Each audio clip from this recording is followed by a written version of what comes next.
परदेशातून इतकी मंडळी आलेली आहेत, त्या मी नंतर इंग्लिशमध्ये बोलेन.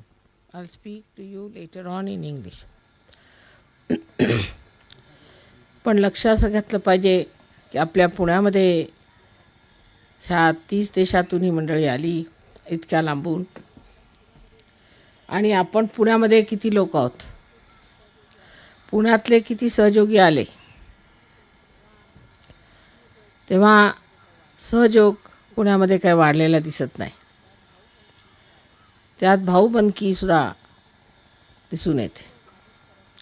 जो तो माझंच खरं असं करतो आहे. म्हणून आज त्याबद्दल 2 शब्द मला सांगावेसे वाटतात. मी असं पाहिलं की एक दुसरं सेंटर काढलेलं आहे आणि त्या सेंटरमध्ये असं सांगण्यात येतं की अध्यात्माला पैसे लागत नाहीत, मग वर्गणी कशाला गोळा करायची.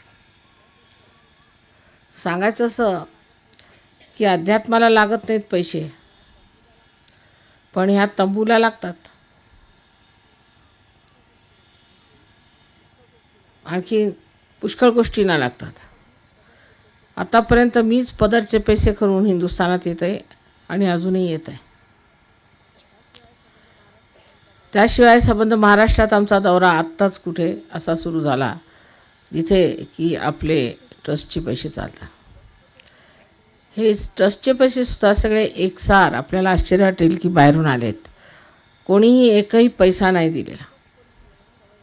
फुकटखोरीची इतकी सवय झालेली आहे की जेवायलासुद्धा बसतील तर फुकट बसतील. तेवढ्यातल्या तेवढ्यात इथले लोक म्हणजे फारच जास्तच कंजूस दिसतात. म्हणजे पूजेला येतील तर स्वतःचा डबा घेऊन यायचा आणि तिथे जेवायच नाही. तो प्रसाद असतो, ते सुद्धा होत नाही. अशा भिकारी लोकांसाठी सहयोग नाही आहे. मला श्रीमंतही पचत नाहीत आणि भिकारी पचत नाहीत. जे अशा भिकारी वृत्तीचे लोक आहेत त्यांनी सहयोग सोडावा आणि आमच्यावर कृपा करावी ही विनंती. म्हणजे दुसरे चांगले लोक आतमध्ये येतील. कारण जे लोक इथे येतात त्यांच्याकडनं भिकारीपणा केला जातो असं मी ऐकलेलं आहे. प्रत्येक गोष्टीला पैसा लागतो, फक्त आत्म्याकायला लागत नाही. त्याच्यासाठी काही मेहनत करावी लागत नाही, हे कबूल. पण बाकी सर्व गोष्टींना पैसा लागतो. ह्या एकंदर भाऊबंदकीच्या ह्याला आळा घातलाच पाहिजे. अहो, दिल्लीहून सुद्धा गणपतीपुळ्याला जास्त लोक येतात. म्हणजे शर्मेची गोष्ट आहे. आणि इकडे लक्ष दिलंच पाहिजे. स्वतःमध्ये जर ती विशालता आली नाही तर आपण सहयोगी नाही. सर्वात मुख्य म्हणजे सहयोगाची जबाबदारी आपली आहे. हा खर्च आपण करायचा आहे. माताजीने कुठवर करत राहायचं. सर्वाला माताजीच येतात म्हणजे काय तुम्ही ही फुकटखोरी माताजींच्या दमावर करता. एकदा बिरबलला अकबरने प्रश्न केला की जगात अधमात अधम लोक कोण आहेत. तर त्यांनी असं उत्तर दिलं की जे लोक देवाच्या दारी जाऊन भीक मागतात त्याच्यापेक्षा आणखीन अधमाधम कोणीच नाही. तेव्हा पुण्यातच हे विशेष पाहिलेलं मी. आणखीन कुठे असा त्रास नाही की काहीतरी डोक्याची शक्कल लढवून असे प्रश्न करायचे. तेव्हा जी वर्गणी लागते ती मला माहिती आहे. किती पैसे जमा होतात ते मला माहिती आहे. त्यात संबंध ट्रस्टचे पैसे आम्ही होतले ते सगळे ह्या लोकांनी दिलेले पैसे आहेत. ओतून तुमच्यासाठी जागा घेतल्या. आपल्याकडे कोणीही बेईमानी करत नाही, कोणीही पैसे खात नाही, कोणी खोटं काम करत नाही. तर असं म्हणणं की ह्याच्यात वर्गणी घेतात म्हणजे जसं काय लोक पैसे खातात की काय. अशा रीतीने जे लोक कार्य करत आहेत त्यांनी आपले सेंटर्स एकदम बंद केले पाहिजेत आणि त्यांना सहयोगी म्हणता येणार नाही. आणि त्याच्याबद्दल आम्ही जबाबदार नाही. ज्या त्या सेंटरमध्ये जाणाऱ्या लोकांना जर त्रास झाला तर आम्ही जबाबदार नाही. ही झाली सेंटरची गोष्ट आणि पुण्याची गोष्ट. आता आपण 2 दिवस पाहिलंच आहे की किती गर्दी होती सेंटरला. म्हणजे आपल्या प्रोग्रामला इतके लोक आले होते. म्हणजे पुण्याला लोकांना परमेश्वर हा पाहिजे, त्याबद्दल शंका नाही. पण त्यासाठी जरासुद्धा आपल्याला तस लागू द्यायची नाही. त्यात परमेश्वर येऊन जर आमच्या पायावर पडला तर त्याहून उत्तम, अशी प्रवृत्ती असल्यामुळे ह्यातली किती मंडळी सहयोगाला धरतील आणि त्यात वाढतील आणि त्याच्यामध्ये आपली प्रगती करतील, हे बघण्यासारखं आहे. त्यात तिसऱ्या तऱ्हेचे लोक मी पाहिले की जे सहयोगाचा उपयोग आपल्या धंद्यासाठी करतात किंवा काहीतरी पैसे कमवण्यासाठी करतात. हे तर अधमातले अधमातले अधम झाले लोक. जे सहजात जमेल ते केलं पाहिजे. ही प्रवृत्ती पुण्यामध्ये असावी याचं मला फार आश्चर्य वाटतं, कारण पुणे हे एक पुण्यपट्टणम आहे. आता काल आणि परवा मी खणखणीत म्हटलं पाहिजे तर फार परखडपणे हसतत खेळतच पण सहयोग सांगितला. त्यावर लोक अगदी काल 1.5 तास मी बोलत होते, पण अगदी निस्तब्ध बसले होते आणि त्यांच्यामध्ये निर्विचारितेची स्थापना झाली आणि ते येतील, पण तुम्हा लोकांना बघूनही ते बिचकणार आहेत. कारण तुम्ही तुमच्या लीडर्सचं ऐकत नाही, त्यांचा मान करत नाही, तुम्ही योग्य असल्यासारखं दाखवत नाही. प्रत्येक ठिकाणी पैसे वाचवायच्या मागे असतात. कसे पैसे बनवायचे, पैसे पैसे पैसे पैसे, हे भूत सोडलं पाहिजे. तुम्ही दिलदारपणा जर नाही केला तर तुम्हाला परमेश्वर आशीर्वाद देणार नाही. जर एक दार उघडलं तरच दुसऱ्या दारातून वारा येतो, पण जर तुम्ही एक दार बंद ठेवलं आणि दुसरं दार उघडलं तर वारा येणार नाही. पहिली गोष्ट आहे म्हणजे कंजूस माणसाला सहयोगामध्ये स्थान नाही. ज्यांना कंजूसही करायचे असेल त्यांनी सहयोगात राहायचं नाही. अशा लोकांना काही मिळणार नाही, काही प्रगती होणार नाही. कद्रूक मनुष्याची सहयोगामध्ये काहीसुद्धा लायकी नसते. अशा माणसाने आपला कद्रूकपणा करावा आणि घरात बसावं, हे बरं. पैशाच्या बाबतीत बोलायचं म्हणजे मला अगदी जीवावर येतं, कारण तुम्हाला माहिती आहे मला काही पैशाची कदर नाही आहे. पण हे शिकलं पाहिजे की आपल्यामध्ये लक्ष्मी तत्त्व जर जागृत करायचं असलं तर माणसाने थोडं तरी विशाल हृदयाचं असलं पाहिजे. त्यात भर अशी पडते की सहयोग ही आमची जबाबदारी आहे असं कोणी समजत नाही. ही आपली जबाबदारी आहे. आम्हाला सहयोग मिळाला. जर एखाद्या दिव्याला तुम्ही ज्योत दिली तर लगेचच तो प्रकाश देऊ लागतो. तसेच तुम्ही प्रकाश देण्यासाठी बनवलेले आहेत, नुसते मिरवण्यासाठी नाही किंवा ह्याचा फायदा उचलण्यासाठी नाही किंवा आम्ही सहयोगी म्हणून जगभर फिरण्यासाठी नाही किंवा नंतर माताजी आम्हाला देतच असतात. तुम्ही कधी देणार आहात सहयोगाला? तुमची मेहनत पाहिजे. तन मन धन म्हणतात. मला नको असलं तरी सहयोगाला त्याची गरज आहे. जबाबदारी म्हणून घेता येत नाही आणि 2-4 माणसं म्हणून ही कामं करतात. त्यांना म्हणायचं की तुम्ही स्वतःला फार समजता, तुम्ही फार शिष्ट आहात, पण तेच 2-4 माणसं कामाला लागलेले आहेत. असे जे लोक आहेत ते गळून पडणार सहयोगात, हे लक्षात ठेवा. तेव्हा जर तुम्हाला आपली स्वतःची प्रगती करून घ्यायची असेल तर आधी ही आपली एक जबाबदारी आहे. सहयोगी ही आपली फार मोठी जबाबदारी हे समजलं पाहिजे आणि त्या जबाबदारीने वागलं पाहिजे. ज्यांना ही जबाबदारी सांभाळता येत नाही आणि ज्यांना असं वाटतं की आम्ही सहयोगामध्ये म्हणजे नुसते आनंदाच्या डोही येण्यासाठी आलो आहेत, त्यांनी हे लक्षात ठेवलं पाहिजे की फार दिवस तुम्ही सहयोगात टिकू शकणार नाही.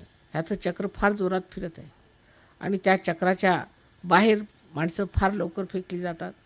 मी म्हणणारे पुष्कळ फेकले गेलेले आहेत. त्याला मी कारणीभूत नाही, त्याला कारणीभूत तुम्ही आहात. कारण चक्र हे आम्हाला चालवावं लागतं. थोडंसं मला भेटायला आले किंवा माताजींना नमस्कार केला किंवा दर्शन घेतलं, झाला सहयोग. मग तुम्हाला हार्ट अटॅक आला की येऊन म्हणायचं माताजी मला हार्ट अटॅक कसा आला, मी तर तुमचं रोजच महात्म्य वाचत असतो.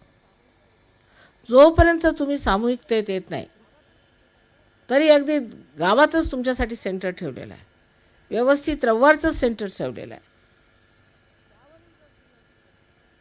त्यावरही जर तुम्ही आपली प्रगती करून घेतली नाही तर त्याला तुम्हीच कारणीभूत होणार, हे लक्षात ठेवलं पाहिजे.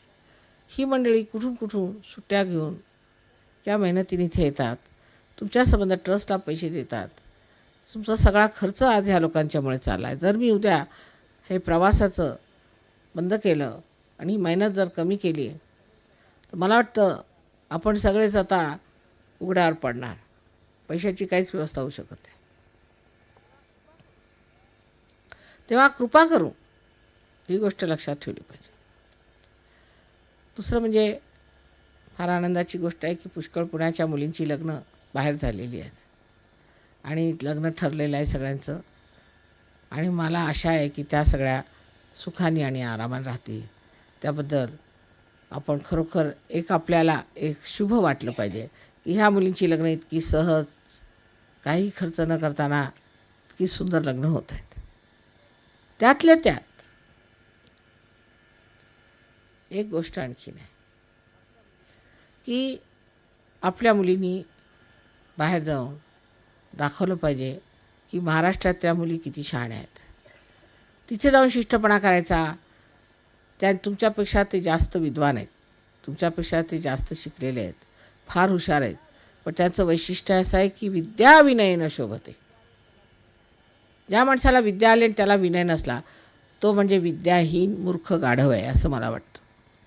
विद्या विनयेन शोभते म्हटलेलं आहे. तेव्हा जर तुमच्यामध्ये विनय नसला आणि तुम्हाला जर नांदण्याची जर रीत माहीत नसली तर तुम्ही लग्न करू नये. आणि केल्यावर मला फार त्रास होतो. म्हणून ह्या मुलींनासुद्धा माझं सांगणं आहे की तिथे जाऊन शिष्टपणा दाखवायचा नाही. कितीतरी असे 2-4 प्रकार पुण्याला झालेले आहेत की ज्या मुली म्हणजे काही कामाच्या नाहीत, कुचकामाच्या नाहीत, त्यांची लग्न करून दिली. तर आमच्याकडे एक अशी म्हण आहे तामिळ भाषेत की जे लोक चिखलात राहतात त्यांना पलंगसुद्धा रुततो. तसाच काहीतरी प्रकार केलेला आहे. आज मुद्दा पण मी एवढ्यासाठी सांगून ठेवते की जरी मी ह्या सर्व लग्नाला संमती दिलेली आहे पण तरीसुद्धा ही तुमची फार मोठी जबाबदारी आहे की व्यवस्थित वागलं पाहिजे. तुमचं नाव झालं पाहिजे, सहयोगाचं नाव झालं पाहिजे, या देशाच्या संस्कृतीचं नाव झालं पाहिजे आणि सहयोगाचं नाव झालं पाहिजे. ही एक फार मोठी संधी आहे. कमीत कमी इतकं तुम्ही करू शकता सहयोगासाठी जर तुम्ही त्याची जबाबदारी धरलीत. पण नवऱ्याशी भांडायचं, नवऱ्यासारखं काहीतरी मागत राहायचं, मूर्खपणाने वागायचं, हा प्रकार जर तुम्ही सुरू केला तर त्यांनी तुम्हालाही काही सौख्य मिळणार नाही, तुमचंही काही हित होणार नाही आणि सहयोगाचंही होणार नाही. ह्या लोकांपेक्षा तुम्ही गणपती जास्त जाणता. आपला वारसा येतो पुष्कळ तुम्हाला माहिती आहे, बारीक सारीक सगळं माहिती आहे. नसते कर्मकांडही पुष्कळ माहिती आहेत. पण सहयोगात जे आवश्यक आहे तेच आपण घ्यायचं, जे अनावश्यक आहे ते सोडून द्यायचं आणि जे मूर्खपणाचं आहे ते तर एकदमच त्यागलं पाहिजे. तेव्हा आता तुम्ही नवीन धर्मात आलात. तुमचा नवीन धर्म म्हणजे विश्वनिर्मल धर्म आहे आणि त्या धर्माला धरून जे उचित असेल तेच करायचं. ह्याच्यात जात पात काही आम्ही मानत नाही, तुम्हाला माहिती आहे. देश विदेश काही मानत नाही. ही गोष्ट तुम्ही लक्षात ठेवली पाहिजे. आणि जातीची बंधनं, देश विदेशाची बंधनं असती तर तुम्ही सहयोगी नाही. पुष्कळशा वडिलांना माझं असं सांगायचं आहे की जर ते खानदानी माणसाची आपल्या मुलीचं लग्न करायच्या मागे असले तर मी त्याच्यात काहीतरी विघ्न आणीन आणि त्रास देईन. मुद्दामून मी तसं करणार, मी ठरवलेलंच आहे.